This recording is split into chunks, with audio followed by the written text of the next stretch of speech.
बिस्मिल्लाहिर्रहमानिर्रहीम। अस्सलाम वालेकुम। मैं आपका मैथ्स टीचर सनाउल्लाह। आज हम पढ़ेंगे दो सेटों का तकाते। इससे पहले मैं आप लोगों को दो सेटों की यूनियन पढ़ा चुका हूँ। तो दो सेटों का तकाते एक ऐसा सेट होता है जिसमें सेट ए और सेट बी के मुश्तरका अरकान होते हैं। तकाते की अलामत जो है वो उल्टा यू से आप याद किया करें कि इसको हम यू उल्टा लिखते हैं। तो दो सेटों यानी ए और बी का तकाते ए इंटरसेक्शन या ए तकाते बी से ज़ाहिर किया जाता है।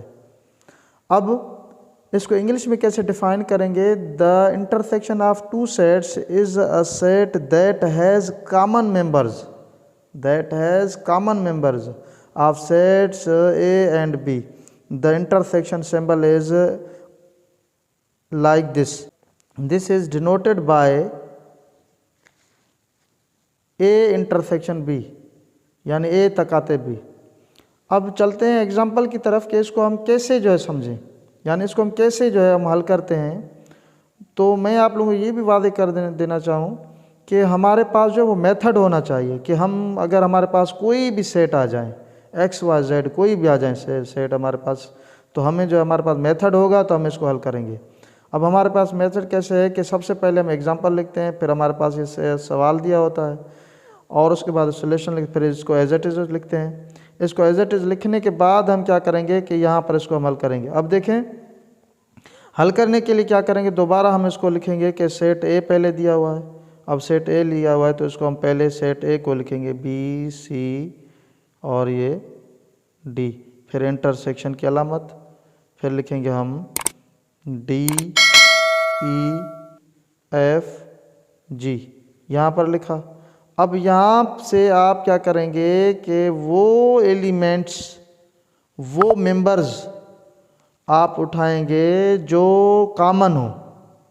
कॉमन से मुराद देखें, अगर यहाँ पर ए है तो यहाँ पर भी ए होना चाहिए, बी है तो बी होना चाहिए, सी है तो सी होना चाहिए, लेकिन ये तीनों जो इसमें नहीं है।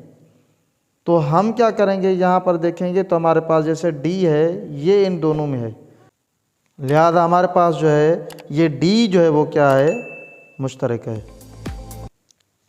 यानी कि हमारे पास ये डी जो है ये क्या है, कॉमन फैक्टर है, यानी कॉमन एलिमेंट है हमारे पास ये डी। तो हम कहेंगे कि ये अब इस सेट के बारे में कहते हैं।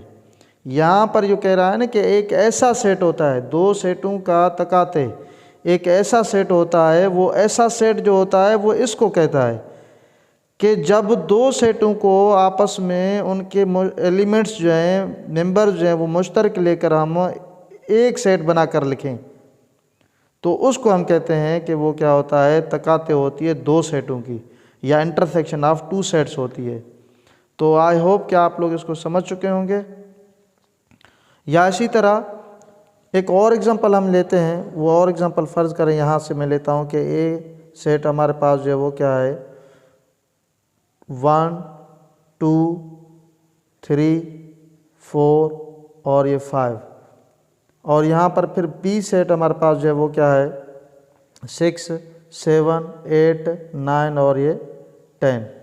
अब देखें अगर मैं इसको A intersection B is equal to करके लिखता हूँ तो ये कैसे लिखूँगा कि यहाँ पर पहले हम लिखूँगा 1 2 3 4 और ये 5, फिर इंटरसेक्शन, फिर इसको हम दोबारा इसको लिखेंगे यहाँ पर ए 6 7 8 9 और ये 10, ये बी सेट हो गया हमारे पास। अब अगर मैं इसको यहाँ पर लिखूँगा तो कैसे लिखूँगा कि देखूँगा कि इनमें से कौन से जो है वो मुश्तरक अरकान है, कौन से मुश्तरक अरकान है, एक भी इसमें नहीं है, दो भी इसमें नहीं है, तीन भी नहीं है, चार भी नहीं है, पाँच भी नहीं है। तो जब ये सब नहीं है इसमें और ये भी इसमें नहीं है तो हम क्या कहेंगे कि ये क्या है, हमारे पास एम्प्टी सेट है, यानी खाली सेट हमारे पास। तो ये होता है आप लोगों के पास दो सेटों का तकाते। आई होप आप लोग समझ चुके होंगे, और इसी तरह इनके आप कई और सेट जो है वो आप उठाकर आप जो उनको हल कर सकते हो। आपके पास मेथड होना चाहिए। अगर आपके पास मेथड होगा तो आपके पास कोई भी सवाल आ जाए, कोई भी सेट आ जाए तो आप उनकी यूनियन भी निकाल सकते हो और आप उनकी इंटरसेक्शन भी निकाल सकते हैं। आई होप कि आप लोगों को मेरा लेक्चर आई होप कि मेरा ये लेसन आप लोगों को समझ आ चुका होगा। इसी तरह मैं आप लोगों को ये जो है लेक्चर जो है वो देता रहूँगा, लेसन पढ़ाता रहूँगा। आप मेरे लेक्चर्स को सुनते रहिएगा। अल्लाह हाफिज़।